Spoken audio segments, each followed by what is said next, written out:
Hi everybody. I'm a member over the Facebook group of Art Journaling for Beginners, I think it's called. Love that group.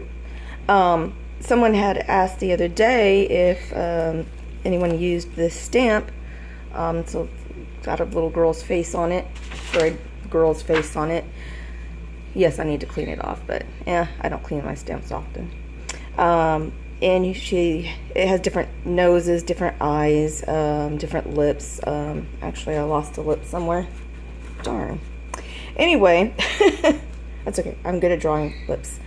A few people had mentioned that if they used it, they would feel like they were cheating, or isn't that cheating, or would it be cheating, or whatever. And I thought, well, if you feel that way, then you probably aren't using stencils or, stickers or things out of magazines, because that's just not your goal. Maybe that does make you feel like you're cheating, but people make art journals for different reasons, and I like to make them because they make me feel good. So it's just whatever. If I have a specific reason for a certain journal that it's only going to have this or that in it, then I can understand that. So, and if you don't like to use the stamps, don't use them. I do have a suggestion for her though. If you're going to use the stamp. You don't have to use the top of the head. I just don't ink it. And if you don't want to use the eyebrows, you don't have to ink them either, but you can always change those. You can slightly ink it just so you know where they're at, or it's really not hard to figure out where they go anyway. But it is nice if you're just learning how to center the face and stuff, and you're not really good at that. Putting a nose in there really helps, and you can draw your own lips or whatever you want to do. So I'm not sure who this is by, but I do have another one that might be from the same company, and it is called Paper Babe Stamps. So I don't know if they're related because I don't have the original stuff, but I don't like this one at all. It's faces from the side, and it's hard to align this. It kind of just flops around, and then you have to figure out where the things go, and since I can't set the eyes right on here, I don't like it. It just didn't work for me. So I probably won't use it again. But anyway, I did, a long time ago, I made a whole bunch of girls. I sat down one evening and made just a whole bunch of girls. And it was really fun because you're going to draw their hair. You're going to, add all the features on that you want. If you don't want them to have, ears, or you just want to have their hair there, don't put ink on the ears. Anyway, I made this one girl at that time, because I haven't really sat down and made girls in a long time, and that was probably a year or two ago. But I wanted to make a journal page the other day because I've been sick for a while and I could not heal myself. Normally I can eat garlic or do whatever it is that I do, and I'll feel better, but I got very, very sick, and in fact had double infections, and I'm on 2 different antibiotics at the moment. So I wanted to make a healing page, which actually I've started feeling good since I started making this. So, which of course it's the antibiotics helping. But I have a book where I just made it not too long ago with my binding machine. This is my prayer book, magic book, manifestation book, whatever you want to call it, things that I want to happen. And so I thought a healing page would be a great thing for it, because I can come back another time that maybe I'm not feeling so good and just really look at it. And the message is breathe, heal, and relax. And she just kind of fits that bill, so I wanted to stick her in there. And it's kind of bright in here, so it's not really coming out so well, but because the windows are open. But it's a really pretty page, and if you can see the gold reflecting back there.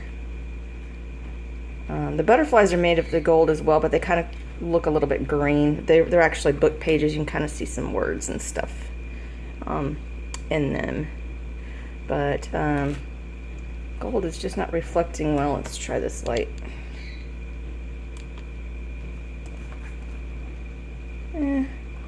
There's gold paint up there. Gold paint there, gold paint back there. So what I do want to show is, I originally, when I made her, I probably just used, I know what I used. I used a watercolor. No, not that.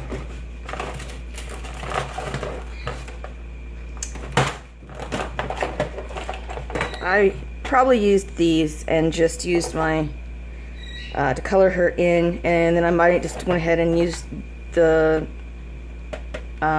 colored pencils without adding water to draw the lines. I'm not really sure, but when I put her in the journal a few days ago, I decided that I wanted to add some colors, which is, you know, great too, because once you can make a whole bunch of girls, but you don't even have to color them in, or you can change them just like I did later on. But I love this marker from, I'm from Texas, so we pronounce things how they look, and it looks like a hoo-hoo to me, so that's what I'm gonna call it. But I went and colored the middle of her eyes with it, and I really like the way that it pops and it gives a little bit of definition. And I did her hair in it, and then I went and did the butterflies, the top dots on the butterflies with it so that it matches, and the blue is in the bottom of the wings, so that turned out nice. And I just really like her. And I added some other markers and stuff to her too. I have this giant set I got off of Amazon from them, and I think the only other fluorescent one is a yellow somewhere. Yeah, those are the two fluorescents, but I really, really love it. If you ever do order this, it came in a package, some kind of package, and I had to cut the top to open it, and they had nothing there, or there's no warning or anything, so I cut this right when I got it. So the handle is kind of useless to me. But anyway, back to her. I don't feel like I was cheating. It was fun a long time ago to use her, and these are actually die cuts using the big shot machine, and I don't really feel like I was cheating with them either, because this is not a book that's just all my drawings or all my creations. In the background you can see I use stencils as well, so you know. The original background was made using distress inks, Tim Holtz, or what do you call them now, Rangers distress inks. And I took a class over at Craftsy. I use Craftsy Unlimited. I love that place because it's not just art, it's food, it's all kinds of things. I highly suggest them. The reason I use the unlimited version is because you pay, I think, $14 a month, and you have access to all the videos on there. And if you don't want to do that, you can just buy one class, but one class is going to cost you at least that or a lot more. So the unlimited is way worth it if you're into it, and you can, of course, cancel at any time. But I watched this one class on there, and it wasn't even about art journaling. It was, she made cards.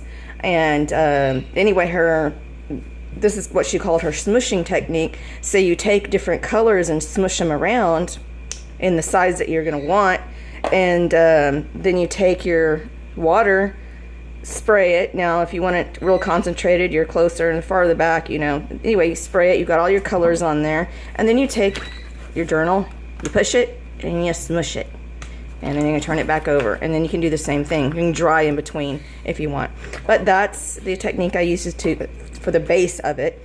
And then of course I added stencils and stuff, and if you can tell I took the regular technique of taking paint and water and just flinging it on, and that's what made the little dots back there. And I just really like it. I think it turned out really well. It's really cute, with the little stones on there, and it just really went together well. And it's a feel-good book. I look at a feel-good page. It just does. Just breathe, heal, and relax. And it's just soothing.